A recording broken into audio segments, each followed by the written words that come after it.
bakal Selesai. ngunjungin Ini tuh nggak? tinggal dia Jenguk. si narapidana Indra Tarigan ini tinggal menjalankan hukuman yang sudah ditetapkan dari Mahkamah Agung yang kasasi itu. Jadi dia tuh kalah terus, jadi udah nggak ada persidangan lagi, udah nggak ada apa.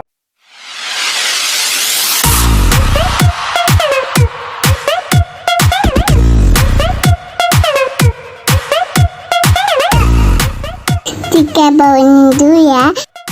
Ada. Ya alhamdulillah, setelah kan sebetulnya dia itu udah kalah, jadi kan dia kasasi. Paling tinggi itu kan Mahkamah Agung, udah kalah. Nah harusnya dia dieksekusi itu dari 6 bulan atau 5 bulan yang lalu gitu. Tapi nggak tahu kenapa si Indra Tarigan ini, narapidana Indra Tarigan ini, dia tuh kayak nantangin hukum gitu.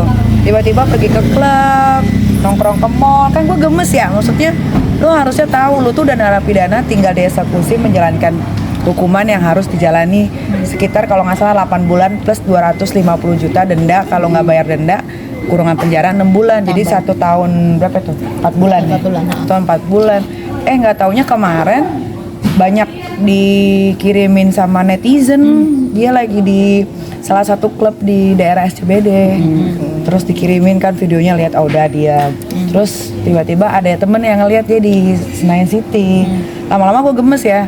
Terus gue mikir gini, kalau ini terjadi sama gue, mungkin gue udah digendong sama Kejari atau kejaksaan gitu kan. Gak mungkin lah gue bakal dibiarin lepas begitu aja. Orang kemarin aja yang di Serang Kota, gue belum masuk ke persidangan, baru di kepolisian Polres Serang Kota aja gue udah ditangkep ya kan. Apalagi ini yang jelas-jelas udah kalah, udah ketok palu, udah nggak ada persidangan, memang diputus bersalah dan harus menjalani masa hukuman, udah jadi narapidana, kok masih bisa kemana-mana. Akhirnya gue bikin story, nggak sampai 24 jam ditangkap gitu.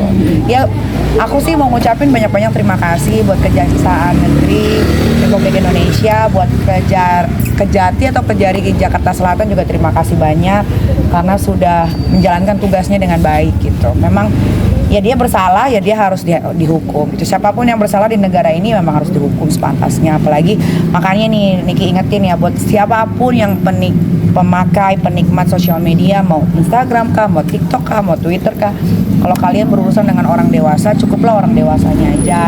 Kalau misalkan kalian mau berantem sama saya, kalian mau huru-hara sama saya, ya sama sayanya aja, jangan bawa anak saya gitu. Karena kalau udah kerana private, bawa keluarga, bawa anak, biasanya kalau lagi pikiran lagi tenang, gue nggak bakal ngelaporin. Tapi kalau pikiran gue lagi nggak tenang, itu pasti gue akan cari-cari gitu, mau di akun gosip kek, mau di akun siapa kek, pasti gue cari cap-cip aja gitu kalau gue orangnya. Oke, jadi kemarin itu kan atas hinaan ya, atas hinaan anakmu gitu kan. Nah, gimana tuh ketika akhirnya hinaan itu, kalau boleh di flashback sendiri seperti apa sih? Jadi dulu itu si narapidana Indra Tarigan ini kan sebetulnya gue tuh nggak pernah punya masalah sama dia. Cuman dia dulu kan gue di pagi-pagi pasti happy.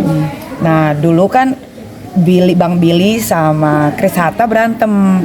Lah karena gue temenan sama Bang Billy kan, jadi gue support Bang Billy dong. Tiba-tiba si Chris Hatta ini nge-hire lawyer yang namanya Indra Tarigan.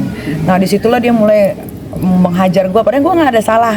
Gara-gara gue di pihaknya Bang Billy. Itu proses itu gitu, nggak tahu kenapa pokoknya gue terus dicecer. Tiba-tiba si Indra Tarigan ini, narapidana ini, dia gabung bersama geng sampah. Gue nggak ngerti tuh gimana cara ngerekrutnya satu sama lain tuh, gue nggak paham.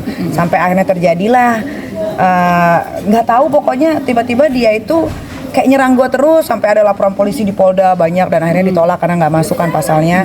Terus abis itu tiba-tiba dia posting abang gue dulu, abang gue mukanya dicoret-coret gitu kan. Terus abang gue kan waktu itu kan namanya dia kuliah lulus, jadi dia bikin acara sama temen-temennya, dia coret-coret mukanya jadi kayak Joker, terus dikatain. Terus abis itu makam nyokap gue juga dikatain. Terus abis itu baru ke anak. Nah pas ke anak itu gue kayak dek gitu. Jadi ada satu postingan yang gue lagi video call sama anak, tapi kok diganti sama, tiba-tiba gue video call sama Gandun gitu. Itu banyak banget deh. Pokoknya terus akhirnya gue berpikir kayak, wah ini nggak bener nih, kok dia lawyer tapi kok dia tidak bisa membatasi emosinya gitu. Akhirnya ya udah dapet masuk pasalnya, ya udah jalan. Ini 2 tahun loh prosesnya. Karena kalau gue itu kan kalau ngelaporin orang memang betul-betul menjalankan sesuai prosedur. Gue nggak pernah bayar, gue nggak pernah minta tolong siapapun. Gue pengennya memang pure aja gitu jalannya. Memang kalau masuk pasalnya ya sudah masuk, walaupun terasa lama 2 tahun, tapi alhamdulillah sekarang mendapatkan hal yang gue ya memang sepatutnya harusnya memang dihukum bersalah gitu, keadilan. Akhirnya gue mendapatkan keadilan di Republik Indonesia gitu. Oke. Dan sempat akhirnya dapat berita dia di penjara sendiri, lo seperti apa dalam arti? Sementara lo lagi di sono di Korea. Di Korea ya, iya, gue lagi liburan sama anak-anak. Iya, happy-nya tuh bukan happy kayak mereka waktu gue di penjara di sel Serang kota itu kan sampai tumpengan, nyanyi-nyanyi kan. Gue nggak kampungan ya, bukan gerombolan mereka lah kalau gue gitu kan. Ya kalau gue ya senangnya karena akhirnya perjuangan gue untuk mendapatkan keadilan di negara ini tuh tidak sia-sia walaupun menunggunya lama gitu. Inilah proses yang benar sebetulnya kalau untuk masalah hukum. Kalau yang lain itu kan kadang-kadang minta tolong ini, ntar bayar lewat belakang apa segala macem gitu kan, Markus lah segala. Kalau gue tuh enggak, gue tuh benar-benar pure 2 tahun ini ya udah.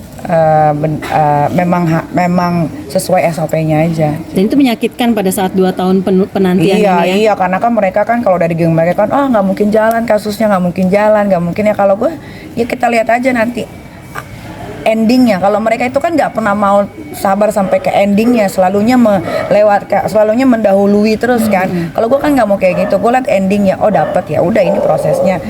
Kenapa jadi 2 tahun terasa lama? Karena si narapidana Indra Tarigan ini kan kasasi lagi sampai ke Mahkamah Agung, kasasinya ditolak, alhamdulillah, makanya itulah 2 tahun lama gitu. Gregetan nggak sih Kak ketika kemarin dia seperti itu dan akhirnya waktu dia ditangkap juga kan sempat ngancem wartawan juga kan, harus nyebarin, gue laporin loh ini.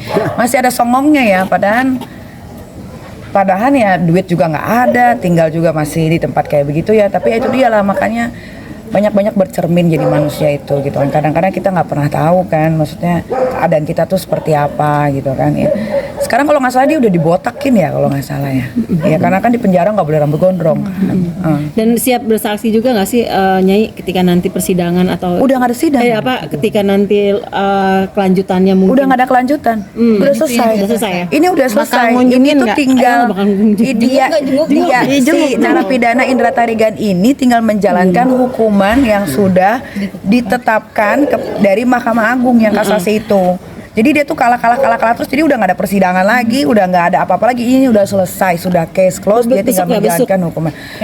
Pengen biar bagaimanapun kan ya dia manusia kan. Ya akhirnya dia merasakan bagaimana tinggal di penjara, penjara yang sebenarnya ya. Kalau Cipinang itu kan udah sebenarnya ya kan. Kalau kemarin itu kan gue cuma titipan gitu kan, beda gitu kan, prosedurnya beda, tempatnya beda. Kalau dia kan emang bener-bener apa namanya itu, apa sih kalau penjara itu tempat LP ya, memang lapas lembaga binaan, memang dia sudah menjadi narapidana yang seutuhnya gitu kan. Itu nggak enak makanannya, setiap hari makan cadong ya kan.